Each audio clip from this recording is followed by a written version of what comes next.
Okay, we're here with Lora Ann Chaisson in New Orleans, Bobancha, Louisiana, and today is September 16th, 2022. Where were you born? In Houma. Yeah.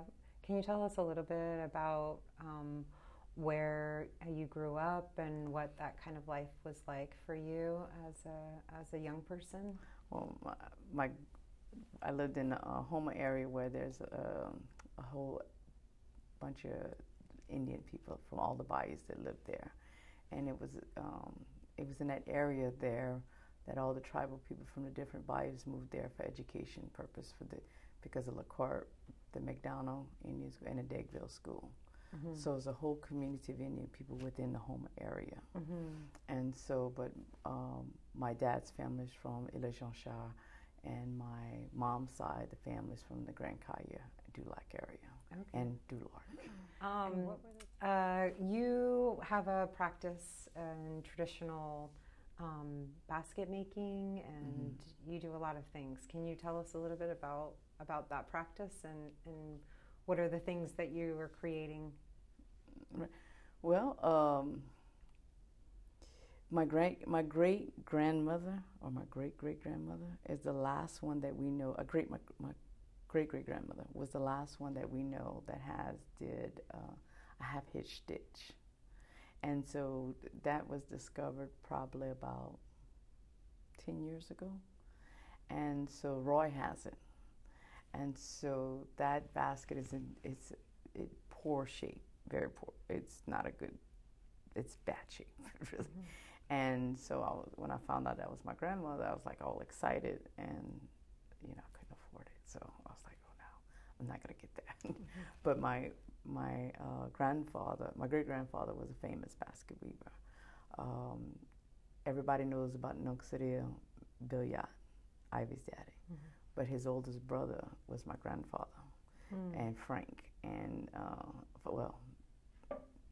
Fadina, whatever that is in English. Mm-hmm. Fadina, I'm not sure what that means, but I think it's Frank. I'm not sure, but anyway, he did Cypress baskets as well, and so that's on my mom's side, and then my dad's side, my great grandmother did basket weaving as well, and she did 4-strand stitch and a 7-strand palmetto. And what are you making the half hitch? Mm-hmm.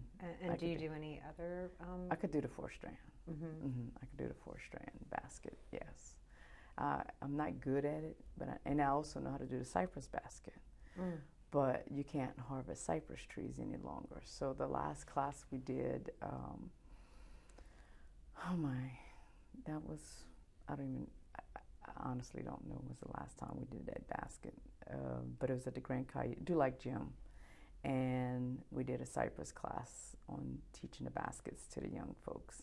And what we did was we brought them out and gathered the materials and actually did everything till they finished the basket. It was a week-long camp, and we taught them the different stitches of baskets, 4-7, half hitch, Spanish moss, Cypress. We did that whole camp that week. And then we actually built a palmetto hut, and I had them all go out in the woods and gather their material. So it was a process of probably 3 months before the actual camp happened, because we wanted to make sure that they learn how to gather, and you had to gather by the moon. So they had to gather all that information. They had to get their own materials. That way they know, what to do and how to prep it. Because I don't believe in just teaching people how to make the basket without actually going out and harvest it yourself. Let me teach you how to do that. So, because you could weave, anybody could teach how to weave, but do you know how to gather? Do you know what to cut? Do you know how to strip? So it's a little process, and so I want people to learn that.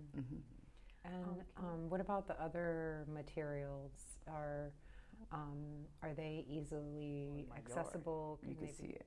I have 10 acres of land, and 21 years ago we were hunting deer in my backyard full of cypress and full of oak trees.